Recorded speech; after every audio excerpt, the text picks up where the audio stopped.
4 വിദ്യാർത്ഥികളുടെ ജീവൻ പൊലിഞ്ഞ പനയമ്പാടം റോഡിൽ പോലീസിന്റെ പരിശോധന. പോലീസിന്റെ നേതൃത്വത്തിൽ വാഹനങ്ങളുടെ വേഗം നിയന്ത്രിക്കും. നാളെ പോലീസ് മോട്ടോർ വാഹന വകുപ്പ് PWD ഉദ്യോഗസ്ഥർ സുരക്ഷാ ഓഡിറ്റിംഗ് നടത്തും.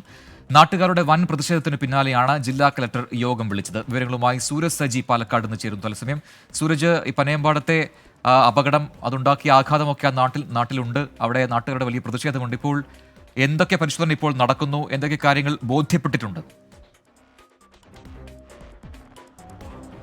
പ്രജിൻ, ഇന്ന് ജില്ലാ കളക്ടറുടെ നേതൃത്വത്തിൽ ചേർന്ന യോഗത്തിൽ നിർണായകമായ തീരുമാനങ്ങളാണ് ഉണ്ടായത്. അതിന്റെ നടപടികളിലേക്ക് ദ്രുതഗതിയിൽ കടന്നിരിക്കുന്നു എന്ന് വേണം പറയാൻ. പോലീസിന്റെ സ്പീഡ് ബ്രേക്കർ അടക്കം പോലീസ് ഇതിനോടകം ഈ മേഖലയിൽ സ്ഥാപിച്ചു കഴിഞ്ഞു. ഇവിടെ നിന്ന് 200 മീറ്റർ അകലെ മാറിയാണ് ഈ അപകടം സംഭവിച്ചത്. അതുകൊണ്ട് തന്നെ ഈ സ്പീഡ് ബ്രേക്കറുകൾ ഉൾപ്പെടെ സ്ഥാപിച്ചുകൊണ്ട് ഈ പാതയിലെ ഗതാഗതം സുരക്ഷിതമാക്കാനുള്ള ഒരു നീക്കമാണ് പോലീസ് നടത്തുന്നത്. ആ ദൃശ്യങ്ങളിലേക്ക് പോയി കഴിഞ്ഞാൽ ഇന്നലെ അപകടമുണ്ടായ റോഡ്, ഞാനിപ്പോൾ നിൽക്കുന്ന ഈ മേഖലയിൽ നിന്ന് 200 മീറ്റർ മാറിയാണ് ഈ റോഡ് സ്ഥിതി ചെയ്യുന്നത്.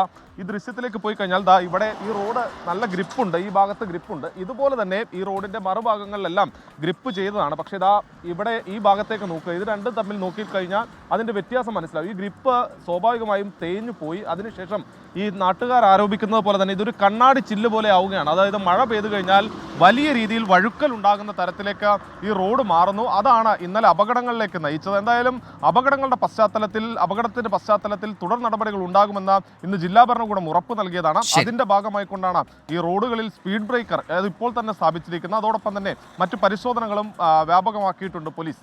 പ്രജിത്ത്, എന്തായാലും നാളെ സുരക്ഷാ ഓഡിറ്റിംഗ് കൂടി ഇവിടെ നടത്തുന്നു. കൃത്യമായ ഇടപെടൽ അധികൃതരുടെ ഭാഗത്ത് ഉണ്ടാകുന്നുണ്ട്. പക്ഷേ ഈ അപകടത്തിന് ശേഷം 4 പേരുടെ ജീവൻ പൊലിഞ്ഞ ശേഷമാണ്, 4 കുഞ്ഞുങ്ങളുടെ ജീവൻ പൊലിഞ്ഞ ശേഷമാണ് ഈ രീതിയിലുള്ള ഉണർന്നു പ്രവർത്തിക്കൽ എന്നതാണ് യാഥാർത്ഥ്യം.